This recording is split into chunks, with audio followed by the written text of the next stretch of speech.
vertically from the earth with an acceleration 2g। ठीक है, मैं यहाँ पे एक्चुअली में रॉकेट के अंदर इसमें with G gravitational acceleration on an incline plane inside the rocket, है ना, making an angle theta with the horizontal. A point object of mass and placed the minimum coefficient between mass and incline such that mass does not move. Now, suppose inclined plane है यहाँ पर, let me make inclined plane.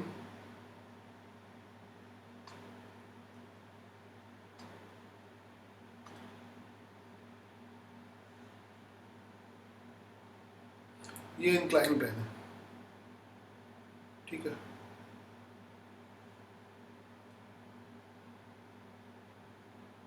ये incline plane है इसके, और ये पूरा rocket के अंदर, यानी पूरा इंक्लाइन प्लेन जो है that is moving in upward direction with acceleration G, with acceleration जी,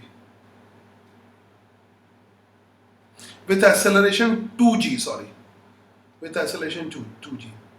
और इसके ऊपर एक ब्लॉक रखा हुआ है, एम मास का ब्लॉक रखा हुआ है, ठीक, कोई डिफिकल्ट क्वेश्चन नहीं है, बस सिचुएशन एकदम अलग थी और एम मास का ब्लॉक रखा हुआ है, ब्लॉक बना लेता हूँ। आधा टाइम तो मैं डिजाइन में बर्बाद करता हूँ, तो वो भी जरूरी है विजुलाइज करने के लिए, वरना तो बहुत आसान होता, मगर इसके बिना मजा नहीं आती है।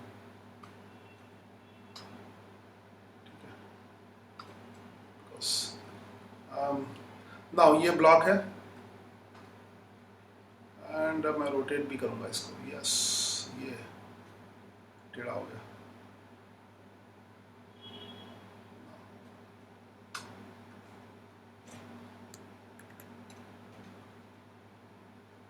ये एम मास का ब्लॉक है,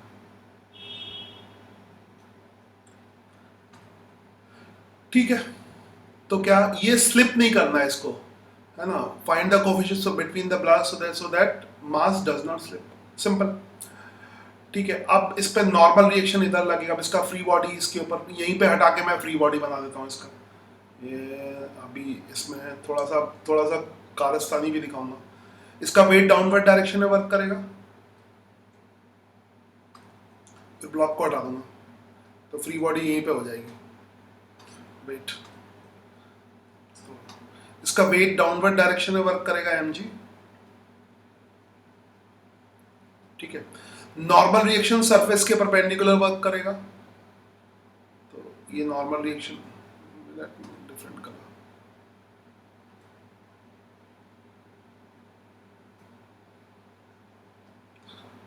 ठीक है, और फ्रिक्शन वर्क करेगा, फ्रिक्शन, है ना।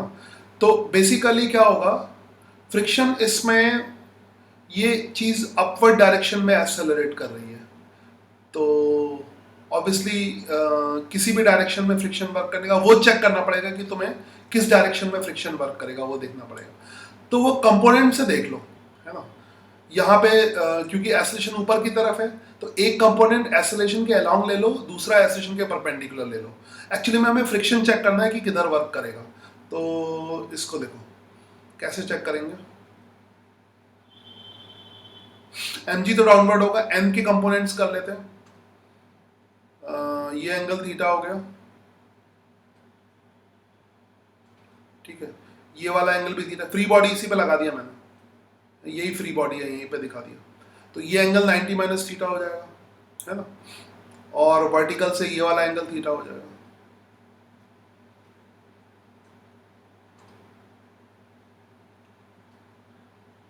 ठीक है। तो आई थिंक अब ये जल्दी जल्दी समझ में आ रहा होगा तुम्हें। तो ये वाला एंगल थीटा, ये कई जगह हम यूज कर चुके हैं ऐसी चीजें, बेसिक कंसेप्ट वही है। एन के हॉरिजॉन्टल और क्योंकि एक्सेलरेशन ऊपर की तरफ है तो एन का हॉरिजॉन्टल और वर्टिकल कंपोनेंट कर लो। एन का ये वाला कंपोनेंट क्या हो जाएगा, एन साइन थीटा। अभी फ्रिक्शन भी लगेगा, और ये वाला कंपोनेंट क्या हो जाएगा, एन कॉस थीटा। सर वो थीटा कैसे आया? अब यही दिक्कत है यार, क्योंकि ये चीज 50 बार हो गई। अब जेई के सवाल में आखिरी दिन ये पूछते हो कि क्या हुआ, तो ये मुश्किल काम है। अब ये समय मत, इसमें टाइम लगेगा, इसकी वजह से ज्यादा टाइम लगेगा, ठीक है।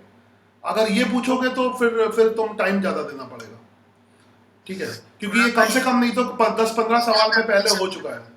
ये इसमें अल्टरनेट कम से कम 15 सवाल तो इस पे हो गए होंगे इंक्लाइन प्लेन पे, है ना, 10 या 15। तो ये आप खुद डिसाइड करो एक लिमिट के बाद, या तो फिर ये शुरू में रिवाइज करो जाके पुराने ठीक है। फिलहाल मेरा ये क्या आंसर है, सिंपल ज्योमेट्री से देखो, बस इसी वजह से टाइम लगता है, बाकी तो मैं बहुत जल्दी कर दूं। तो n साइन थीटा ऊपर की तरफ होगा, सॉरी n कॉस थीटा ऊपर की तरफ होगा, n साइन थीटा इधर होगा। अब फ्रिक्शन किधर लगेगा आप डिसाइड कर लो, क्योंकि ये फोर्स इसको इधर की तरफ खींच रहा है ऐसे, यानी ब्लॉक की इधर जाने की टेंडेंसी होगी, क्योंकि ये और ये ऊपर की तरफ ऐसे ले जा रहा है, तो इससे तो ऊपर जाएगा, इससे इधर जाएगा, मतलब नीचे की तरफ जाने की टेंडेंसी होगी, तो फ्रिक्शन इधर लगाओगे, ठीक है। फ्रिक्शन, अभी फ्रिक्शन कहाँ लगाया था ना, इसलिए फ्रिक्शन ऐसे लगाओगे। और फ्रिक्शन भी कौन सा फ्रिक्शन लगाना है ना, फ्रिक्शन भी लगाना है the minimum coefficient of friction mu minimum between the mass and the inclined surface so that mass does not move, ठीक है। तो म्यू मिनिमम कोफिशिएंट कितना होना चाहिए, तो ये इधर फ्रिक्शन लगेगा, समझ आई बात। और फ्रिक्शन की वैल्यू म्यू इंटू एन के बराबर होती है, ठीक है, म्यू इंटू एन के बराबर होती है। एन के हमने कंपोनेंट कर ही लिए, अब फ्रिक्शन के भी कंपोनेंट कर लो। अब फिर से देखो थीटा में, जबकि मैं दिखा रहा हूँ थीटा कैसे कैसे हो रहा है, अब ध्यान से देखो थीटा कैसे, अब नहीं तो इसका ही पूछोगे, ये इसका पूरा फ्री बॉडी इसी में हो गया, ये डॉट से फ्री बॉडी दिखा दिया मैंने, ये फ्रिक्शन है। और फ्रिक्शन की वैल्यू म्यू इंटू एन होती है ना? तो यहाँ से अब देखना थीटा कैसे, ये थीटा है, फिर पूछोगे थीटा कैसे आया, ये वाला थीटा हो गया, करस्पॉन्डिंग एंगल, सिंपल ही होता है। इसके भी कंपोनेंट कर दिया हमने, ये वाला कंपोनेंट क्या हो जाएगा, म्यू एन कॉस थीटा, और वर्टिकल ऊपर वाला कंपोनेंट क्या हो जाएगा, म्यू एन साइन थीटा। तो मैं इसी के साथ हरे रंग का लिख देता हूँ, mu N sine theta, simple component के ऊपर कंसेप्ट है। और ऑब्वियसली जे, अब मैं मेन चीजें हटा, ये वाली चीजें हटा देता हूँ, देखना कोई गलती ना करूँ मैं, ठीक है। अब आसान हो गया, ये जेई का सवाल है, तो मैं लास्ट तक ये एफिशिएंट होना है इस तरह से, तो ये इसलिए दिखा है कि कोई भी मुश्किल नहीं है इसमें, आराम से कर सकते हो, कोई भी दिक्कत नहीं अगर बेसिक पे ध्यान दोगे। अब ये ऊपर एक्सेलरेट कर रहा है, इधर इक्विलिब्रियम में है, तो n sine theta is equal to क्या हो जाएगा, म्यू एन कॉस थीटा, इस तरफ तो कोई एक्सेलरेशन नहीं, n sine theta is equal to mu N cos theta, तो n sine theta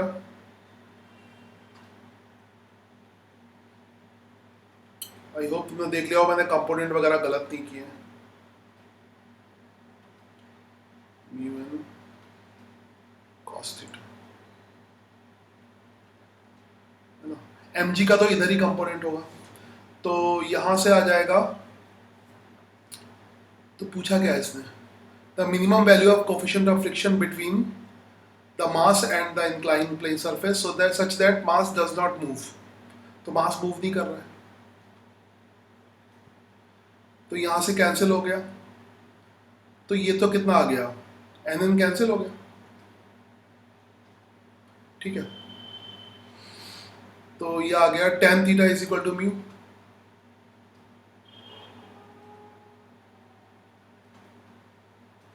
tan theta is equal to mu, ये तो इसी से आ गया, ऊपर की जरूरत ही नहीं पड़ी, है ना। म्यू की वैल्यू tan थीटा के इक्वल आ गई, वैल्यू कितनी दे रखी मैंने, tan थीटा tan थीटा की, अच्छा